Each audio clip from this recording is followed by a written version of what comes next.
Content on this production is for entertainment and informational purposes only. It is not medical advice, nor is it intended to substitute medical treatment or diagnosis. Seek medical help if you believe that you are suffering from a mental illness or are a threat to yourself or others. By using any or all of the information provided, you do so at your own risk. Any application of the material is at the listener's discretion and is his or her sole responsibility.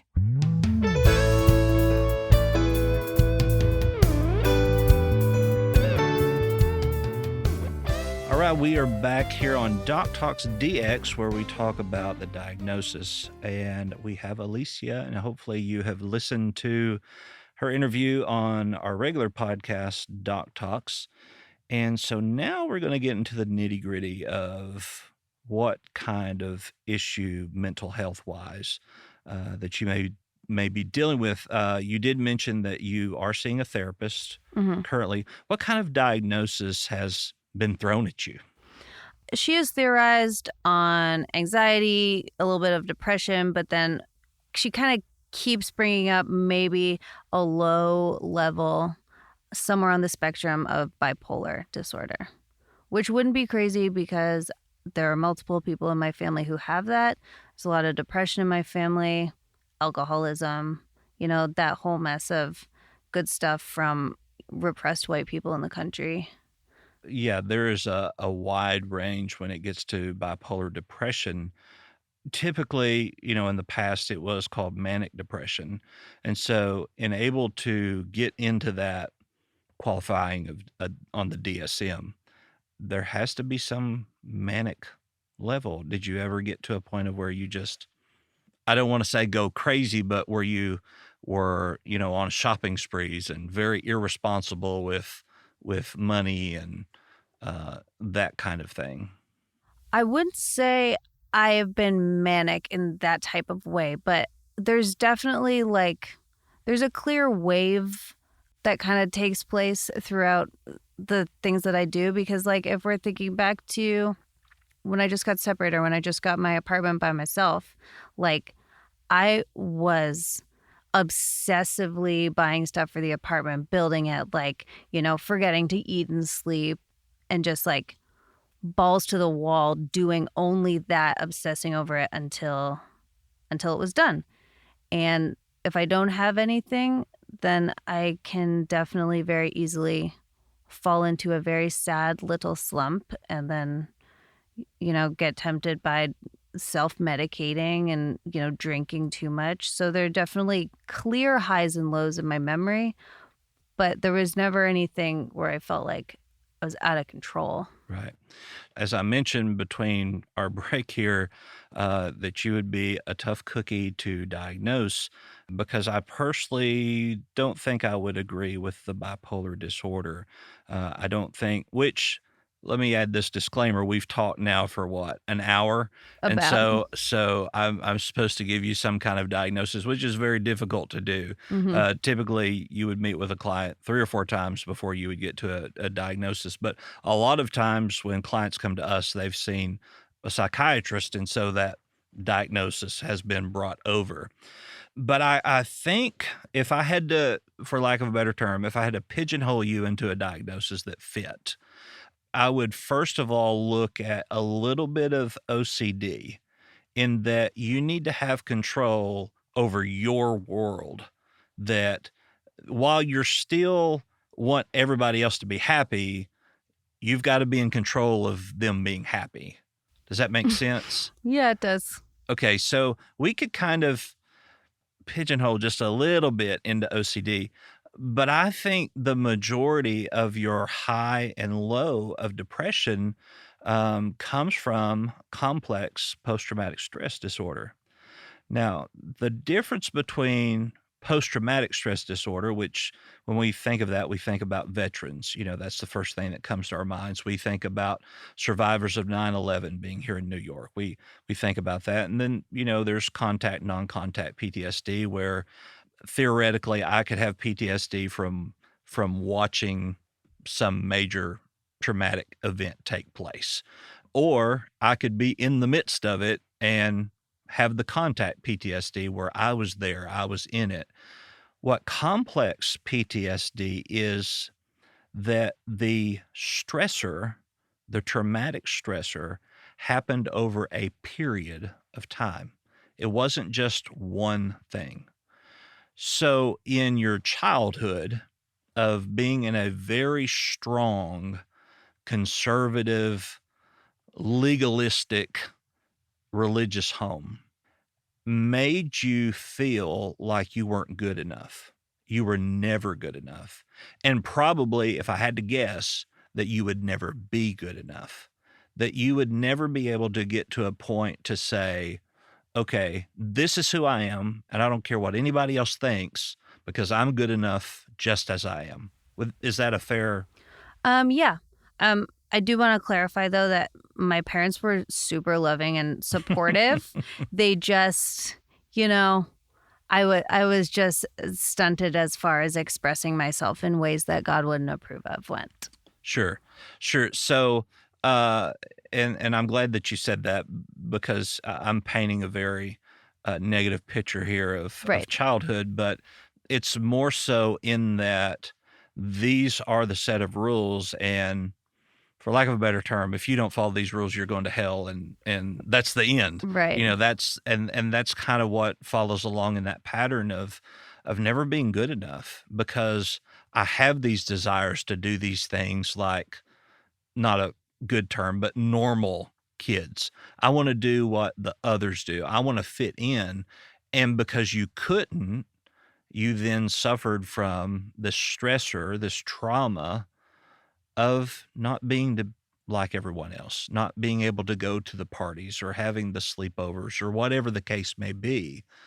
And then so we then bring this into your adult life with your relationship with your ex-husband, in that you still had the want and the desire to define who you were, because you never did really find who you were.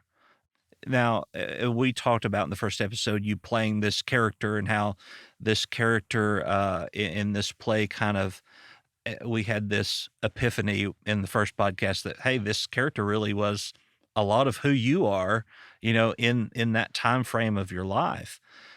And so as we look at this stressor and it carries over into your marriage of not really being compatible or not really being able to communicate your compatibility because of things you like or you dislike, that continual stressor then brought you to a complex post-traumatic stress disorder. So I would, once again, this is a very, pigeonhole kind of, just throwing this out there. Please don't go home and go, I've got CPTSD and I just don't know what I'm going to do with my life. Or, Oh, it's okay. or go to your therapist next week and say, Doc Brian told me. So this is more to be informative about what CPTSD is, as opposed to saying, hey, this is what you have going on. But the thing with the CPTSD is that you have the triggers. And you mentioned how things happen and you just get so angry. And then you look back and, well, that was silly. I was even angry about that. Mm-hmm. Or there is this rage that just kind of comes out of nowhere, or this feeling, this thought that I'm not good enough when somebody isn't reciprocating a friendship in the way that you would think. And I'm going to go out on a limb here and say, you probably even feel that way sometimes with your clients. Yes. Yeah. I mean, I give so much of myself to them, and I've started to need to establish boundaries a little bit more because, a lot of them subconsciously learned, like, if they keep asking, I'll keep giving. Mm-hmm. And it got to a point where I was so overwhelmed, like I have this severely stress-induced, like, brain fog. If I'm really stressed, I can't think. It's impossible. So I just have all of that stress and I can't do anything about it. So I got to that point a few weeks ago, and we just left and we went to the beach for 5 days and put my phone in the drawer, and I came back and I felt fine and I could totally deal with all of those things. But yeah, it's a problem. I am a people pleaser to a fault. Mhm. So in doing that, I've been quoted to say, "What you allow is what will continue." Mm-hmm. And it's easier to start strong and back off than it is to start weak and try to make it stronger. Right. So in setting boundaries, even within relationships, is so important. And it's not something that we should be afraid of. And it's not something that we should not be willing to commit to either. If you are in love with somebody, and as we mentioned, love is blind, but if you really are in love with somebody, we want to make sure that it really is love and not infatuation. Mm-hmm. Because that's where we get kind of messed up. Going back to the CPTSD, the way that that would be treated would be to begin to realize what those triggers are, what stresses you out, and set a boundary so that you either don't get anywhere near it or you know where the red flag is that hey, we're just not going there. Now with CPTSD also then of course comes the anxiety and the panic. As I've mentioned before on another podcast, there is a difference between an anxiety attack and a panic attack, and a lot of people don't know, and that is that anxiety is there's a trigger. A panic just happens. Your body says, "Hey, we're shutting down," and there's no really external reason. There's no for this. trigger? No external trigger. Whoa. No. So, and I mean, there are people that then have this panic attack, which then leads into a vasovagal syncope, which they just faint. I mean, just like they're down. I have a friend who she has Down syndrome, and if she gets in a panic, she can feel her body going into it, and she will just lay on the floor, and then boom, she's out. Just like in preparation, like I don't want to hit my head. Right. Wow. Absolutely. And so you can kind of, while there is no external trigger, you can feel your body heading in that direction. And it's so important for us to vocalize to ourselves what those feelings are and when those things are coming. And I'm sure you've heard people say before, "I'm about to have a panic attack." Well, no, you're not. You're not. Impossible.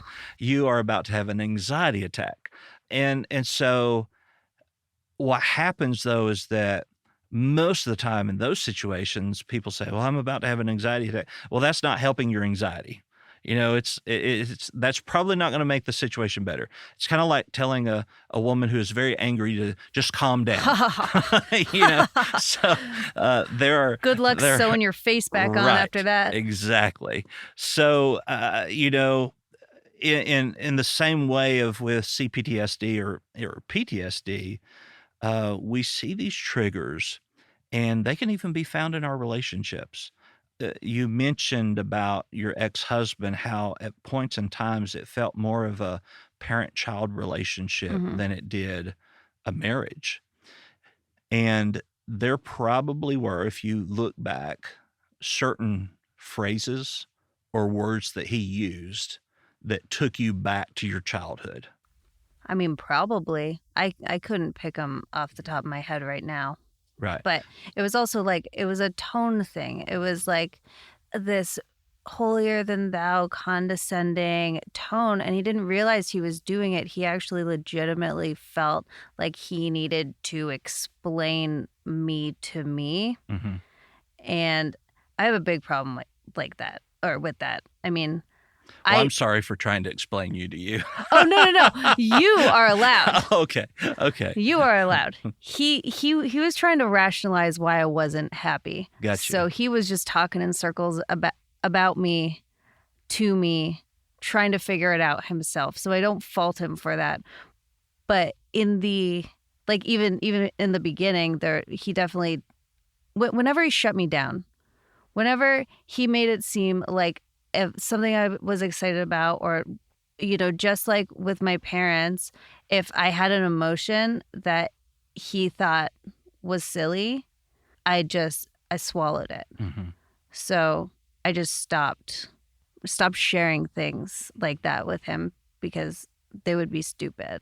Yeah. There weren't specific words, but there's a face, there's a tone. Arguments are 99% tone and 1% content. That makes a lot of sense. I believe that. Yeah. He and I didn't even argue. He just talked. Yeah. Well, it takes two to argue. So, Mm-hmm. yeah. In talking about even, and as I said, this is kind of a hard even time to say, okay, this is probably what's wrong. Because, which, as you mentioned, bipolar was in your family. We do know that bipolar disorder in some parts of the spectrum is hereditary.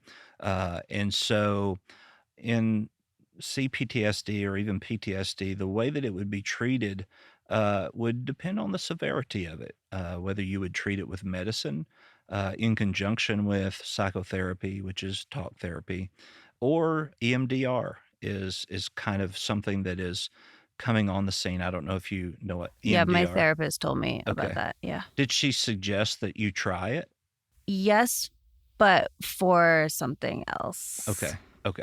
So, which EMDR treats a plethora of different kinds of mental health issues, but particularly PTSD, it helps because we can then package those thoughts that are in our forefront. For those of you who don't know, EMDR is eye movement desensitization realization. And so you could do EMDR or something that I'm not a fan of. And we're just going to throw this out here because I'm not a big believer, but I have friends who are. Hypnotherapy. Knew it. Hypnotherapy. I have a friend down in Florida who's a hypnotherapist, and I just love him to death, but I'm like, dude, this is like, no, this can't work. And I was like, you could not hypnotize me. And he said, you would be easier to hypnotize because you don't think it can be done. And I'm okay. All right. But then when I started reading about it, I don't know if you know this, but one of the first people to ever use hypnosis hypnotized himself so that he could remove his gallbladder. And this was before ether came along. They used hypnotherapy to do surgeries on people. And so I'm like, well, it's documented. I mean, it has to be real. This is in these literature books. And so he really has opened my mind up because with hypnotherapy, if you don't want it to work, it's not going to work. But will talk therapy work if you don't want it to work? Nope. No. So there are so many different things that you could do. Even within CPTSD, you could do cognitive behavioral therapy, where you're exposed to the stressors and you come to the realization that these just aren't near as bad as our mind projects them to be. As I said, I'm not going to say I don't have any idea because then I wouldn't be Doc Brian, who knows all and is above all and all that kind of stuff, which I'm not. But your assessment is very astute, though. I'm sorry? Your assessment is very astute. Well, I appreciate that. But as I said, you've been a hard cookie. And I guess I'm going to blame this on Mara because she made me interview you. So... well, I got a whole bunch of shit, but you caught me at a time where I'm dealing with it well. Mm-hmm. So let's circle back in like a year. Let's see if I've fallen apart again. Sure. Or when you fall apart, let me know. I will call you. Yes. So we can get this pinned down here. But once again, thank you for being with us here on this second part of Doc Talks DX. Reminder, she has a podcast, Muscle Spasms. She is a personal trainer here in New York. Tell us again how we can find you. You can find me on Instagram and Venmo at Elysian Form, ELYSIAN.FORM. Great. Should I give them my Venmo too? I think so, okay. Yeah. Just for donations. I understand. Thank you for listening to Doc Talks today. I'm Doc Brian. You can find me at thedocbrian.com. All of my social media contacts are there. Be sure to tune in next time on Doc Talks when we talk to people about life. and how we go through it. All right. Have a great day. Bye. Bye.